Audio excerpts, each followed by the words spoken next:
মমতা বন্দ্যোপাধ্যায়ের হাত ছেড়ে অনুব্রত মণ্ডল কি এবার ঋতব্রত তৃণমূলে? এবার কি বিদ্রোহী শিবিরের নাম লেখাতে চলেছেন মমতা বন্দ্যোপাধ্যায়ের প্রিয় কেষ্টমণ্ডল? এই জল্পনা তৈরি হয়েছে কারণ গতকাল ঋতব্রত বন্দ্যোপাধ্যায় এবং আখরুজ্জামান তারা যে দুটি মন্তব্য করেছেন তার প্রেক্ষিতে এই জল্পনা তৈরি হয়েছে। আর এই জল্পনা তৈরি হওয়ার পর এবিপি আনন্দে কেষ্টমণ্ডল বলেছেন, শরীর ভালো থাকলে যেতাম, অর্থাৎ বিদ্রোহীদের সঙ্গেই আছি জল্পনা খারিজ না করে বুঝিয়ে দিয়েছেন অনুব্রত মণ্ডল। আজই ঋতব্রতদের সঙ্গে অনুব্রত মণ্ডলের থাকা নিয়ে জল্পনা তৈরি হয়েছিল।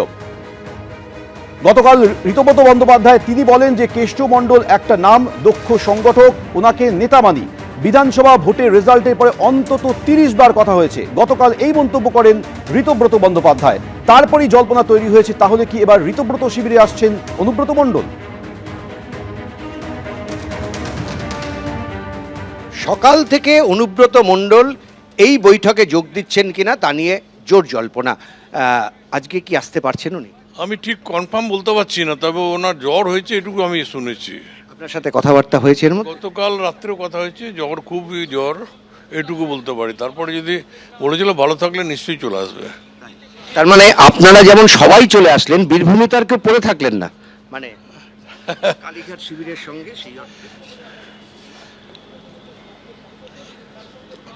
বীরভূম টিমটাই তো এসে গেছে, মানে গোটা টিমটাই, মানে আপনারা যারা, একটা কথা সেটা হচ্ছে আপনারা যারা আছেন, এমনকি কাজল শেখ যাদের সাথে একটা দীর্ঘদিন ধরে সমস্যা, সবাই তো এক জায়গায় হয়ে গেলেন। এ তো দেখতেই পাচ্ছেন আপনারা। একটা যে মমতা বন্দ্যোপাধ্যায়ের সঙ্গে আপনাদের সম্পর্ক খুব ভালো ছিল, সেই জায়গায় এই রকম ভাবে বীরভূমটা গোটাটা এই অবস্থা হলো কেন? সেটা তো আমার মনে হয় ওনার প্রতি তো অনেকের শ্রদ্ধা ভালোবাসা সবই আছে, কিন্তু সেনাপতি তার প্রতি আমাদের ভরসা নেই। সরাসরি কথা বলবো, উজ্জ্বল মুখোপাধ্যায় আমাদের সঙ্গে এই মুহূর্তে রয়েছে। উজ্জ্বল, বিকাশ রায়চৌধুরী বীরভূমের নেতা, তিনি বললেন যে বীরভূমের টিমটাই তো চলে এসেছে, তার মানে অনুব্রত মণ্ডলের ঋতব্রত শিবিরে আসাটা কি এখন শুধুই সময়ের অপেক্ষা? হ্যাঁ, একেবারেই তাই। কারণ দেখো, আজকে সকালবেলা অনুব্রত মণ্ডল আমাদের খুব স্পষ্টভাবে জানিয়েছেন যে তার শরীর ভালো থাকলে তিনি আজকের এই বৈঠকে যোগ দিতেন, এবং একই সঙ্গে তিনি কিন্তু এটা জানিয়েছেন যে তিনি এতটাই অসুস্থ যে তার পক্ষে বেরোনো সম্ভব না, সেই কারণে তিনি আজকে কলকাতায় আসতে পারেননি। দ্বিতীয়ত, যেটা আমাদের চেয়ারম্যান জানিয়েছেন তৃণমূল কংগ্রেসের, এই যে ঋতব্রত বন্দ্যোপাধ্যায়দের যে তৃণমূল কংগ্রেসের চেয়ারম্যান অরূপ রায়, তিনি বলেছেন যে তারা গতকালই প্রস্তাব করেছেন এবং চূড়ান্ত করেছেন সকলে মিলে যে বীরভূমের সভাপতি হিসেবে তারা ঋতব্রত বন্দ্যোপাধ্যায়কে, তারা অনুব্রত মণ্ডলকে চান। আজকে খুব স্পষ্টভাবে বলেছেন যে তারা চান যে অনুব্রত মণ্ডল তিনি বীরভূমের দায়িত্ব নিন এবং তাকে সভাপতির দায়িত্ব হিসাবে তার হাতেই দায়িত্বভার তুলে দিতে চান তারা, আজ স্পষ্টভাবেই জানিয়েছেন। তৃতীয়ত, তার সঙ্গে এই বিকাশবাবু থেকে শুরু করে রানা বা যারা রয়েছেন তাদের সঙ্গেও কিন্তু তার নিয়মিতভাবে যোগাযোগ রয়েছে। যে টিম বীরভূমের অনুব্রত টিম বা কৃষ্ণা টিম বলে যেটা পরিচিত, তারা সকলেই কিন্তু এখানে চলে এসেছেন।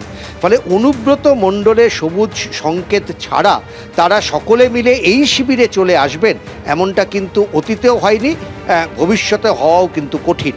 চতুর্থ যেটা প্রশ্ন, যেটা নিয়ে অনেকের মধ্যেই কৌতূহল ছিল, যে কাজল শেখ যার সাথে অনুব্রত মণ্ডলের একেবারে আদায় কাজকলায় সম্পর্ক, এমনকি সেই সম্পর্কের তলানি কখনো কখনো গণ্ডগোলের পর্যায়ে পর্যন্ত গেছে, মমতা বন্দ্যোপাধ্যায়কে হস্তক্ষেপ করে সেটা মেটাতে হয়েছে। কাজল শেখও এই শিবিরে রয়েছেন, তাহলে কি অনুব্রত মণ্ডল আসবেন? রাজনৈতিক মহল মনে করছেন এবং ঋতব্রত বন্দ্যোপাধ্যায়দের সঙ্গে যারা প্রথম দিন থেকে আছেন তারা মনে করছেন যে দেওয়ালে পিঠ ঠেকে গেলে তখন কিন্তু আর এই বাছবিচার করার কোনো জায়গা নেই। এই মুহূর্তে বীরভূমে কার্যত তৃণমূল কংগ্রেসের ধস নেমেছে। গোটা নির্বাচন প্রক্রিয়ায় বীরভূমের অবস্থা যা খারাপ হয়েছে, তার থেকেও ভোট পরবর্তী সময় কার্যত তৃণমূল কংগ্রেসের দলীয় কার্যালয় খোঁজার লোক পাওয়া যাচ্ছে না। এই অবস্থায় দাঁড়িয়ে একমাত্র উপায় অনেকে মনে করছেন যে এই যে নতুন শিবির তৈরি হচ্ছে সেই শিবিরে যোগদান করা। ফলে অনুব্রত মণ্ডল তিনি বলা যেতেই পারে আনুষ্ঠানিকভাবে হয়তো আজকে ঘোষণা করা হবে যখন সাংবাদিক সম্মেলন করবেন, যে বীরভূমে জেলা সভাপতির দায়িত্ব তারা অনুব্রত মণ্ডলকে তুলে দিচ্ছেন যেমনভাবে আরও অনেকগুলো জেলার দায়িত্ব সভাপতির নাম আজকে বন্টন হবে এবং তার পেছনে এই ঘোষণা আর কিছুক্ষণের মধ্যেই জানা যাবে, এমনটাই খবর। উজ্জ্বল, তুমি আমাদের সঙ্গে থাকো। কয়েক সপ্তাহ আগেই অনুব্রত মণ্ডল তিনি ইঙ্গিত দিয়েছিলেন যে কালীঘাট তৃণমূল তিনি ছেড়ে দিতে পারেন, কারণ তখন তিনি বলেছিলেন যে সম্মান পেলে দল করব, সম্মান না পেলে দল করব না। কি বলেছিলেন 12ই জুন, দেখুন। সম্মান পেলে দল করবো, সম্মান না পেলে দল করবো না। রাজনীতিতে প্রথম এসেছিল তো, তখন ইলামবাজার এলাকাটা খুব একটা ভালো ছিল না। মুকুল্লাই বললো তুই একটু অভিষেককে এগিয়ে যা। হ্যাঁ, আমি কিন্তু মুকুল্লাইয়ের কথায় ওই জায়গাটা রাস্তা ফাস্তা তো গ্রামের রাস্তা, বুঝতেই পারছেন, আমি একটু এগিয়ে গিয়েছিলাম। তো ও নেমে আমাকে বলেছিল তুমি রাজনীতির কী বোঝো? ওকে দেখে তো আমি রাজনীতি করি না, আমি তো মমতা ব্যানার্জিকে দেখে রাজনীতি করি। আইপ্যাক তো দলটাকে শেষ করলো, দুনিয়ার জায়গা থেকে টাকা তুলে নিয়ে গেল, আর আলফাল দলের লোকগুলোকে বসিয়ে দিয়ে গেল, তারা দলের ভাবমূর্তি নষ্ট করলো, টাকা পয়সা তুললো, সব কিছুই করলো। 100 পেরোবে না, শতাব্দী রায়ের সঙ্গে কথা হয়ে গেছিল, ভোটের আগে বলে দিয়েছিল। ও বলেছিল হ্যাঁ যেভাবে চলছে 100 পেরোবে না। আইপ্যাক দলের 12টা বাজিয়ে দিয়েছে। মমতা ব্যানার্জি আন্দোলন করে উঠে এসছে, তো মমতা ব্যানার্জি ভুল কাজ করবে কেন? পালাবদলের পর অনুব্রত মণ্ডল এই মন্তব্য করেছিলেন। আর অনুব্রত মণ্ডল যে ঋতব্রত শিবিরে আসতে চলেছেন সেই জল্পনা গতকাল থেকে জোরালো হয়েছে, কারণ ঋতব্রত বন্দ্যোপাধ্যায় বলেন যে তার সঙ্গে অন্তত 30 বার কথা হয়েছে। কি বলেছিলেন ঋতব্রত মণ্ডল, শুনুন। কেষ্টদার সঙ্গে আমার নিয়মিত কথা হয়, গত কয়েক বছর ধরেই হচ্ছে। এখন রেজাল্ট বেরোবার পর কেষ্টদার সঙ্গে অন্তত 30 বার কথা হয়েছে।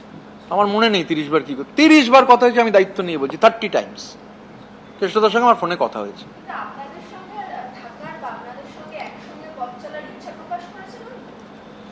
এই নিয়ে আমার সঙ্গে কেষ্টদার কোনো কথা হয়নি। কেষ্টদার সঙ্গে আমার সম্পর্কটা ব্যক্তিগত। কেষ্টদা একজন দক্ষ সংগঠক, কেষ্টদাকে আমি নেতা মানি। তো কেষ্টমণ্ডল একটা নাম, তো স্বাভাবিকভাবে কেষ্টদার সঙ্গে পার্সোনালি কি কথা বলেছি I can't share it with the media. আপনারা অপেক্ষা করুন না কেন, আগামীকাল দুধে দুধ পানিতে পানি হয়ে যাবে। কালকে দিন পর্যন্ত অপেক্ষা করুন। এবিপি আনন্দ, এগিয়ে থাকে, এগিয়ে রাখে।